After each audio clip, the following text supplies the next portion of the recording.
Hello বন্ধুরা, সবাই গরমে কেমন আছো? বন্ধুরা, সামার সিজন কিন্তু চলে এসেছে। আর এই গরমে কিন্তু আমাদের ইন্ডিয়া বা ভারতবর্ষে কিন্তু টেম্পারেচার 35 থেকে 40-র ওপরে চলে যায়। আমরা মানুষ বা পশুরা কিন্তু এই টেম্পারেচারটা সহ্য করার ক্ষমতা রাখে, কিন্তু ছোটো ছোটো বার্ডসরা কিন্তু রাখে না। আর এই সময় কিন্তু ওরা বেশি করে মারা যায়, হয় সানস্ট্রোকে নয় ডিহাইড্রেশনে। তাই আমাদের কিন্তু সামার সিজনে খুব ভালোভাবে এদের কেয়ার করতে হবে। তো বন্ধুরা, মিষ্টি পাখিদের দুনিয়ায় সবাইকে কিন্তু স্বাগত। আশা করছি আপনারা এবং আপনাদের শখের পাখিরা খুব ভালো আছেন এই গরমে। আর এই দেখো বন্ধুরা, আমি কিন্তু অলরেডি বিচুলি হাতে নিয়ে তোমাদের দাদা ভাইয়ের কাছে কিন্তু চলে যাচ্ছি। আর এই বিচুলিটা নিয়ে কী করবো জানো? এই বিচুলিটা নিয়ে কিন্তু আমরা আমাদের পাখির ঘরের ওপর ছাউনি দেবো। তার কারণ দেখতেই পাচ্ছ কতটা রোদের টেম্পারেচার বেড়েছে, বাইরে আমরা বেরোতে পারছি না, এতটাই লু বইছে। আর এরা একদম ছাদের ওপরে থাকে, তো বলো এদের তো কতটা কষ্ট হয়। যতই আমাদের পাখির ঘরের ভেতরে ফ্যান চলুক না কেন, ওপর থেকে কিন্তু একটা হালকা গরম নামেই। আর এই সময় কিন্তু ওদের সানস্ট্রোক বা ডিহাইড্রেশন হয়ে যাচ্ছে। তো কিছুদিন আগেই আমাদের এই পাখির কলোনিতে তোমাদের দাদাভাই এসেছিল, এসে দেখে একটা পাখি অলরেডি ঘাড় কাত করে শুয়ে পড়েছে। তখন ও বুঝতে পারলো যে এ নিশ্চয়ই সানস্ট্রোক মতন হচ্ছে। সঙ্গে সঙ্গে পাখিটাকে নিয়ে একটা জলের পাত্রের মধ্যে কিছুক্ষণ ভেজানোর কিছুক্ষণ পরেই কিন্তু পাখিটা সুস্থ হয়ে গেছিলো। তারপর থেকে কিন্তু আমাদের ভীষণ চিন্তা হচ্ছিলো যে কীভাবে আমরা এই গরমে এদেরকে যত্ন করব বা এদের কেয়ার করব। কারণ বিগত 2 বছর আগে অনেক পাখি আমার এই গরমকালে মারা গেছিলো। তখন নতুন নতুন পাখি আমরা পালন করতাম, তাই আমরা বুঝতাম না যে কীভাবে এদের আমরা টেক কেয়ার করব। আর যত দিন যাচ্ছে তত কিন্তু আমরা নতুন নতুন জিনিস শিখছি, সবার কাছ থেকে শিখছি। ইভেন যে দীপঙ্কর দা আছে আমাদের, যে পাখির ভিডিও করে, আমি কিন্তু ওনার একটা বড় ফ্যানস বা বলতে পারো আমি কিন্তু ওনার একটা ফলোয়ার্স। আর আমি কিন্তু সবসময় যেন ওনার ভিডিও দেখে উনি কীভাবে পাখিদের টেক কেয়ার করছেন সেইগুলো কিন্তু ফলো করি। আর তাই জন্যই কিন্তু আমার পাখিদেরকেও আমি যাতে সুস্থ রাখতে পারি তার ব্যবস্থা কিন্তু করা শুরু করে দিয়েছি। আর আমরা কিন্তু সকালবেলা থেকে কাজ শুরু করেছিলাম। আর এই দেখো তোমাদের দাদাভাই কিন্তু এখন মইতে করে উঠে গেছে। আর যেহেতু আমাদের পাখির কলোনিটা একদম ছাদের কর্নার সাইডে রয়েছে, তো ছাদের একদম মানে টিনের ওপর উঠতেও একটু ভয় পাচ্ছিল। আর এই সাইডে যে ট্যাঙ্কিটা দেখছো, জলের ট্যাঙ্কিটা, এই সাইডেও কিন্তু কোনো রকম আমাদের সাপোর্টের কিছু নেই, যদি একটু পা ফসকে যেত ও কিন্তু পড়ে যেত। আর এই দেখো এদিকে দুটো প্লাস্টিক রেখেছি, এই দুটো প্লাস্টিকও কিন্তু আমরা ডাবল করে আমরা কিন্তু বিচুলির ওপর দিয়ে দেবো। আর ওইদিকে ভেবে যাচ্ছি যে কি করে আমরা কর্নারে কর্নারে বিচুলিগুলোকে একটু দিয়ে আসবো, কারণ আমাদের পেছন সাইডেও কিন্তু একটা পুরো কলোনি রয়েছে, যেটা আমার ফার্স্ট কলোনি। আর যেখানে এখন তোমাদের দাদাভাইকে দেখছো দাঁড়িয়ে রয়েছে, এটা কিন্তু আমাদের নতুন কলোনি। তো দুটো কলোনি মিলিয়ে কিন্তু অনেকটাই আমাদের জায়গা। আর এদিকে ও এখন ওপরে উঠছে একটা লাঠি নিয়ে, যে লাঠিগুলো দিয়ে ও সরিয়ে সরিয়ে বিচুলিগুলোকে পুরো কভার করতে পারে। দেখে নাও, এ দেখো কত সুন্দর করে কিন্তু বিচুলিগুলোকে দিয়েছে। বিচুলিগুলো কিন্তু শুধু ডাইরেক্ট টিনের ওপর দেয়নি, তার কারণ এই যখন ঝড় জল বৃষ্টিটা হবে, এই বিচুলির মধ্যে জল পড়লে পরে কিন্তু অনেক সময় বিচুলি পচে যায় এবং ওই জলে কিন্তু টিনটাও নষ্ট হয়। তাই জন্য ও কিন্তু টিনের আগে আগে একটা বস্তা পেতে নিয়েছিল, আর বস্তার ভেতরে কিন্তু বিচুলিগুলোকে সুন্দর করে সাজিয়ে দিয়েছিল, দিয়ে কিন্তু সেটটা করেছে যাতে টিনটাও না নষ্ট হয়, বিচুলিগুলো যাতে ভালো থাকে। তো বিচুলিগুলো তো জল পড়লে পরে পচে যাবে, তাই জন্য বিচুলিগুলো যাতে না জল পড়ে তার জন্য তলায় আগে বস্তা দিয়েছে, তার ওপর কিন্তু ডবল লেয়ার করে কিন্তু আমরা ওই প্লাস্টিকগুলো দেবো যাতে বিচুলিগুলো শুকনো থাকে এবং পাখির ঘরটাও ঠান্ডা থাকে, আবার টিনটা যাতে নষ্ট না হয়, জং যাতে না পড়ে। আর এমনি তো বিচুলিতে পোকা পোকা হয়ে যায় যদি জল জমে যায় বা পচে যায়।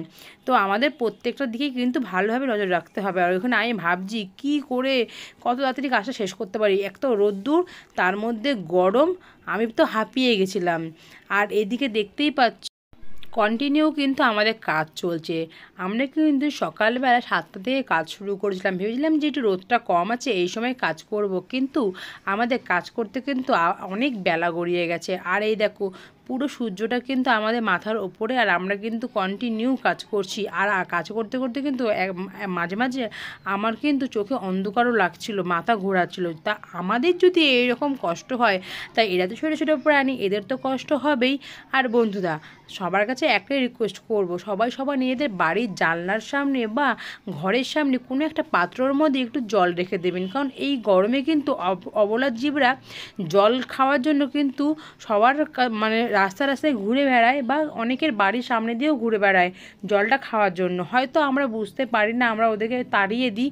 তো আমরা যদি সবাই জানলার মধ্যে যদি একটু জল রাখি, তাহলে পাখিরা উড়ে এসে কিন্তু জলটা খেতে পারে। বা ঘরের সামনে যদি কোনো পাত্রে জল রাখি, বাইরের যেসব পশুরা আছে যেমন কুকুর বা গরু, এরা কিন্তু এসে ওদের নিজেদের তৃষ্ণাটা মেটাতে পারে। আর এদিকে দেখো, আমরা কিন্তু কন্টিনিউ কাজ চালিয়ে যাচ্ছি। আমি কিন্তু সমানে বিচুলি নিয়ে কিন্তু আমি তোমাদের দাদাভাইকে পৌঁছে দিচ্ছি। যেহেতু ও ওপরে রয়েছে, ও বারবার নামতে পারবে না, তাই নিচের কাজটা আমাকেই করতে হচ্ছে। আর এই গরমে সত্যি বলছি, ভীষণ কষ্ট হয়েছিল আমাদের কাজ করতে।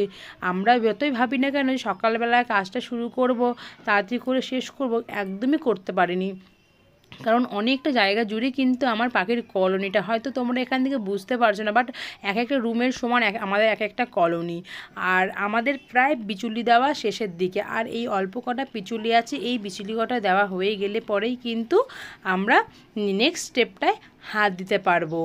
আর এই নেক্সটে কিন্তু আমরা বিচুলিটা দেওয়ার পরেই প্লাস্টিকগুলো দেওয়া শুরু করব। আর সত্যি বলছি, এই বিচুলিগুলোতে এত গা চুলকোচ্ছিল, আমি তো ভিডিও করতে করতে আমি কতবার যে হাত পা চুলকিয়েছি আমিই জানি। বন্ধুরা, তোমরা কখনো বিচুলি নিয়ে কাজ করলে এবার তোমরা বুঝবে যে বিচুলিতে কীরকমভাবে গা চুলকায়। তো এদিকে প্রায় বিচুলি দেওয়া শেষ, আর এবার আমরা শুরু করব আমাদের নেক্সট লেভেলের কাজটা। আর পুরোপুরি কাজটা কমপ্লিট করার পর কিন্তু আমি তোমাদেরকে দেখাবো যে কীরকমভাবে তৈরি করেছি। আর এদিকে দেখো, এইবার নেক্সট লেভেলের কাজটা হলো হোয়াইট কালারের প্লাস্টিকটা দিয়ে পুরো কলোনিটা ভালো করে কভার করে নেওয়া, যাতে বিচুলিগুলোতে একটুও জল না আসে, যাতে বিচুলিগুলো না পচে যায়, যাতে বিচুলিগুলোতে পোকা না আসে। তার জন্য কিন্তু ভালো করে এই সাদা রঙের প্লাস্টিকটা দিয়ে কিন্তু কভার করে নিচ্ছে। আর হ্যাঁ বন্ধুরা, আরও একটা কথা বলার আছে, যারা নতুন আমার ভিডিওটা দেখছো তাদের সবার কাছে একটাই রিকোয়েস্ট, ভিডিওটা ভালো লাগলে পরে কিন্তু অবশ্যই একটু লাইক কমেন্ট করে দিও, আর চ্যানেলটাকে সাবস্ক্রাইব করে দিও। আর যারা পুরনো ফলোয়ার্স আছো, তারা তো আমার ভিডিও প্রত্যেক দিনই দেখো, তো তাদের কাছেও একটুখানি রিকোয়েস্ট করব, ভালো লাগলে পরে কিন্তু একটু লাইক কমেন্ট করে দাও। লাইক কমেন্ট করলে পরে আমাদেরও ভালো লাগে, আমাদেরও মনে হয় যে না, আমার ফলোয়ার্স বন্ধুরা আমাদের ভিডিওগুলো দেখছে এবং ভালো লাগছে তাদের, তাই তারা কমেন্ট করছে, তাতে আমরা নতুন নতুন ভিডিও করার জন্য আরও উৎসাহ পাই। আর এদিকে দেখতেই পাচ্ছ কত সুন্দর করে কিন্তু ও প্যাকিং করে নিয়েছে সাদা প্লাস্টিকটা দিয়ে। এরপরে কিন্তু নেক্সট যে তাঁবুটা ধরেছে, এটা কিন্তু খুব মোটা আর খুব মানে জব্দ মজবুত একটা তাঁবু বলতে পারো। খুব সহজে কিন্তু এটা নষ্ট হয় না, প্রায় 2-3 বছর আরামসে কিন্তু এই তাঁবুতে কেটে যায়। তো এইবার সেই তাঁবুটা দেওয়ার পালা, যাতে কোনো রকমভাবে প্লাস্টিক থেকে জল আমাদের বিচুলির মধ্যে না আসে, তার জন্য কিন্তু এইটা দেওয়া। পুরোপুরি কিন্তু আমরা প্রোটেকশানটা দিচ্ছি, তার কারণ প্রত্যেক বছর বা প্রত্যেকবার তো আমাদের সম্ভব না এরকম এত কষ্ট করে এই সেটআপটা করা, তাই আমরা একেবারেই এটাকে পুরোপুরিভাবে সুন্দর করে সেটআপটা করে রাখতে চাই, যাতে 2-3 বছরের মধ্যে কোনো রকম সমস্যা না হয়। আর এদিকে দেখতে পাচ্ছ ভীষণ রিস্কভাবে কিন্তু কাজ করছে, একটুখানি বেফাসভাবে পা পড়ে গেলে পরে কিন্তু সোজা একদম ছাদের নিচে পড়ে যাবে, তাই জন্য কিন্তু ও একটু ভয়ে ভয়ে কাজ করছে। আর এই কাজটা আমি যখন শুরু করেছি সকাল 7টা ছিল, আর এখন কিন্তু অলরেডি বিকেল 5টা বেজে গেছে। কন্টিনিউ আমরা কাজ করেই যাচ্ছি, কিন্তু মনে হয় কি যে কি আর কাজ করছে, সামান্য একটু বিচুলি দিচ্ছে, একটু প্লাস্টিক দিচ্ছে। এই বিচুলি আর প্লাস্টিকটা দিতে গিয়েও কিন্তু আমরা হিমশিম খেয়ে গেছিলাম। যদি এই আমার কলোনিটা ছাদে না হয়ে নিচে হতো, তাহলে এতক্ষণে আমাদের কাজ কমপ্লিট হয়ে যেত। যেহেতু একদম আমাদের ছাদের কর্নার সাইডে কলোনিটা করা, তো আমাদের ভীষণ ভয় করছিল কাজ করতে, যাতে আমাদের একটু বেসাবধানের জন্য যাতে কোনোরকম ক্ষতি না হয়ে যায়, তার জন্য কিন্তু অনেক আস্তে আস্তে করে আমরা কাজটা কমপ্লিট করছিলাম। আর যেহেতু ও একা একা কাজ করছে, ওপরে প্লাস্টিকটা ও একা একা ধরছিল, তার জন্য ওর অনেক সমস্যা হচ্ছিল। তাই আমি বললাম ঠিক আছে দাঁড়াও, আমিও আসছি তোমার সাথে সাথে প্লাস্টিকটা ধরে দেওয়ার জন্য। তো বন্ধুরা, আজকে আমি এইটুকুনি ভিডিওটা করতে পেরেছি, কারণ ফুল সেট আপ করার পর আমি আর দেখাতে পারিনি, তার কারণ অনেক সন্ধ্যা হয়ে গেছিলো। আমি পরের দিনকে আবার আসবো, এসে দেখাবো তোমাদেরকে কীরকমভাবে আমরা সেটআপটাকে কমপ্লিট করেছি, আর সেটআপটা কমপ্লিট করার পর কীরকম লাগছে দেখতে। আর সত্যি কথা বলতে সেটআপটা কমপ্লিট করার পর কিন্তু আমাদেরও অনেক শান্তি লাগছিল, কারণ সামনেই ঝড় জল বৃষ্টিরও সময় আসছে। তো কোনো রকমভাবে যাতে পাখিদের কোনো ক্ষতি না হয়, সব দিকটা কিন্তু আমাদের মাথায় রাখতে হবে। আর যেহেতু এগুলো আমাদের শখের পাখি, আর এগুলোর কিছু হওয়া মানে আমাদের এক এক সময় এক একটা মানে হার্ট অ্যাটাক হয়ে যাওয়ার মতন অবস্থা হয়ে যায়। একটা পাখির যদি কিছু হয় না, আমাদের রাতের ঘুম উড়ে যায়। তো এই জন্য আমরা খুব সাবধানভাবে এদের যত্নটা করছিলাম। তো বন্ধুরা, তারপর দেখাচ্ছি আমি কালকে এসে কীরকমভাবে সেটআপটা। তো এই দেখো বন্ধুরা, আমরা কিন্তু আমাদের পাখির কলোনির ওপরে যে দেখতে পাচ্ছ অরেঞ্জ কালারের তাঁবুটা রয়েছে, এটা শুধু একটা তাঁবু নেই, কিন্তু ভেতরে কিন্তু রয়েছে বিচুলি, তার ওপরে রয়েছে এই হোয়াইট কালারের প্লাস্টিক একটা, তার ওপর কিন্তু আমরা এটা দিয়েছি, যার কারণে পাখির ঘরটা খুব ঠান্ডা থাকবে। আর এই দেখো পাখির খাঁচার ভেতরে কিন্তু অলরেডি একটা ফ্যান চলছে, যেখানে কিন্তু পাখির ঘর কিন্তু সবসময় ঠান্ডা থাকে। আর এই যে আমার বাড়িতে যে লাভ বার্ডসগুলো ছিল, তাদেরকে আমরা কিন্তু এই নতুন কলোনিতে ছেড়ে দিয়েছি। তারা দেখো কত সুন্দর করে উড়ছে ভেতরটায়।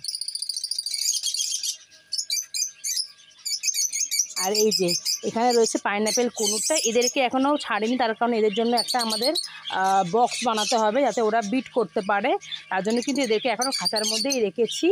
আর এখানে এই খাঁচা যতগুলো পাখি ছিল সব কিন্তু ছেড়ে দিচ্ছে। আর এটা কিন্তু আমাদের পুরনো কলোনিটা, এটাই কিন্তু আমার কলোনিটা ছিল ফার্স্ট, তারপরে এই সেটআপটা আমরা তৈরি করেছি। তো এই কলোনিটাও ঢুকে দেখাবো আমি, যে প্রত্যেকটা ডিম মানে প্রত্যেকটা হাঁড়িতে ডিম বাচ্চা দিয়েছিল, সেই বাচ্চাগুলো কিন্তু এক এক করে নিচে নেমে এসছে। এই যে সেই বাচ্চাগুলো যারা হাঁড়ি থেকে সবে সবে বেরিয়েছে, আরও আছে এখানে। এটা তো ওদের স্নানের জায়গা, আগেই বলেছি। এখান থেকে কিছু পরেই আমরা পাইপটা লাগিয়ে দেবো, আর ওখান থেকে কন্টিনিউ জল পড়বে, ওখানে ওরা স্নান করতে পারবে। আর এই জলটা কিন্তু এইখানটায় আগে স্টোর হয়, তারপর এখানে এসে কিন্তু ওরা স্নান করে। এই দেখো একটা একটা করে কিন্তু পাখির বাচ্চা বেরোচ্ছে, সব তলায় ঢুকে রয়েছে, এই তলায় ঢুকে খেলছে। আমরা এসছি বলে আর ঢুকে গেছে ভেতরে। আর এখানে কিন্তু প্রত্যেকটা হাঁড়ির মধ্যে কিন্তু দেখো ডিম নিয়ে বসে রয়েছে এরা। এই দেখো এরা কিন্তু ডিম নিয়ে বসে রয়েছে। তো এই হাঁড়িগুলোকে আজকে আমি খুলে দেবো, কারণ এই গরমে আমি কাউকে বিট করাবো না, বিকজ